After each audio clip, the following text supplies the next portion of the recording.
ദിവ്യാത്മാക്കൾക്കെല്ലാം വിനീതമായ നമസ്കാരം. നാം ഓരോരുത്തരും ഇപ്പോൾ ഈ ദേഹമാണ് എന്ന് ഉറച്ച് വിശ്വസിക്കുകയാണ്.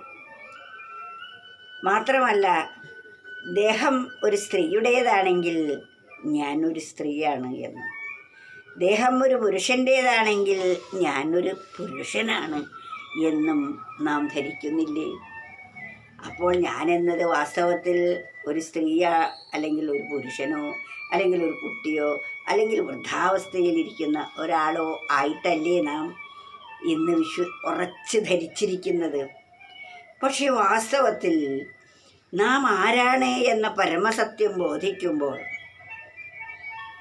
നമുക്ക് മനസ്സിലാകും, നാം സ്ത്രീയോ പുരുഷനോ അല്ല. ഈ ശരീരത്തിന് നാഥനായിരിക്കുന്ന ആ പരമ്പൊരുൾ അല്ലെങ്കിൽ ദേഹി എന്ന് പറയുന്ന ആ ശക്തിവിശേഷം ആണും അല്ല പെണ്ണും അല്ല. കാണുമ്പോൾ ആത്മസ്വരൂപത്തിനെ ആണും പെണ്ണും അല്ല നമ്മളാരും. കാണിനേരം കളയാതെ മനസ്സെന്നും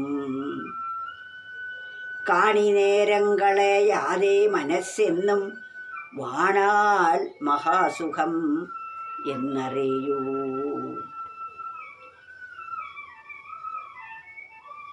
കാണുമ്പോൾ ആത്മസ്വരൂപത്തിനെ, അവിടെ കാണുക എന്നതിനർത്ഥം അറിയുക എന്നാണ്.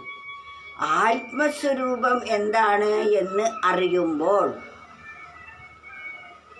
കാണുമ്പോൾ ആത്മസ്വരൂപത്തിനെ, അതായത് ആത്മസ്വരൂപം എന്താണ് എന്ന് അറിയുമ്പോൾ ആണും പെണ്ണും അല്ല നമ്മളാരും. ഇന്ന് നാം നമ്മെക്കുറിച്ച് ധരിച്ചിരിക്കുന്ന രീതിയിലുള്ള ആണോ പെണ്ണോ അല്ല നമ്മളാരും. ആ ആത്മസ്വരൂപത്തെ അറിയുമ്പോഴേ നമുക്കത് മനസ്സിലാവുകയുള്ളൂ. അതിനെ നാം അറിഞ്ഞില്ലെങ്കിൽ നാം ഇതിനെ അറിഞ്ഞുകൊണ്ടേയിരിക്കുന്നു. ഇതാണ് പരമസത്യമായിരിക്കുന്നത്. എന്നാൽ അതിനെയാണ് നാം അറിയേണ്ടത്. അതിനെ അറിയാൻ നാം എന്ത് ചെയ്യണം? കാണിനേരം കളയാതെ, അല്പസമയം പോലും കളയാതെ നമ്മുടെ മനസ്സ് എന്നും ആത്മഭാവന ചെയ്തുകൊണ്ടേ ഇരിക്കണം.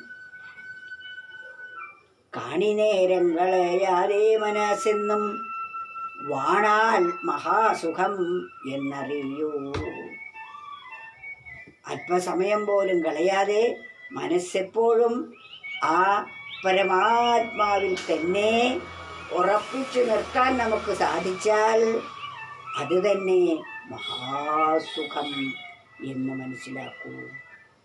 അതാണ് നമ്മുടെ ജീവിതത്തിൻ്റെ പരമമായ ലക്ഷ്യവും ആ ലക്ഷ്യപ്രാപ്തിക്ക് വേണ്ടി ആയിരിക്കണം നാം ഓരോ സെക്കൻഡും വിനിയോഗിക്കേണ്ടത്.